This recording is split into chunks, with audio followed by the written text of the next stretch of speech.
We're basically going to get started with admissions first because that's really where you are right now. You have a junior and a freshman, and so this is actually a good time for you to get started. So I'll let Julie go first, and she'll kind of explain some of the things you should be working on now. Okay, so right now, the best thing for a junior to be doing is to start researching schools.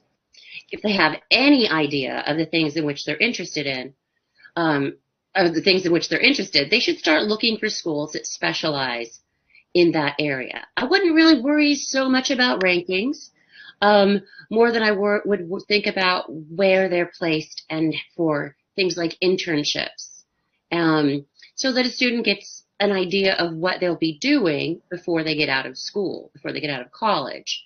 And that way, when they get out of college, they have experience and don't have to worry about internshipping there. So looking at schools that have really great connections with the community and networking. Sometimes even looking at the alumni association, they will that are within the area of the university can be really very helpful.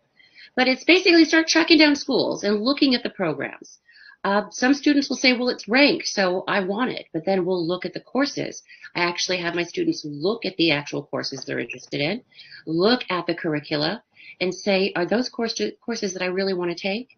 And sometimes they'll find that the best fit for them is something completely different. And I've seen a lot of students change their minds, and I think that's wonderful because they're open to what is out there as opposed to trying to fit a square peg into a round hole. Great. Well, thank you so much for that. That was awesome. I would also add, when it comes to financial aid, when you talked about the alumni association, that's a great way for financial aid as well, because some of the biggest donors are alumni. And so it just as an example I love to use, if you go to a college football game or a college basketball game, those crowds, those are all alumni. Well, not all, but largely alumni.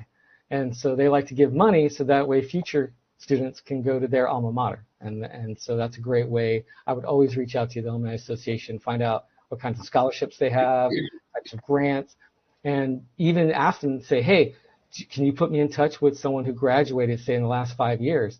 Because they might be able to be a great mentor.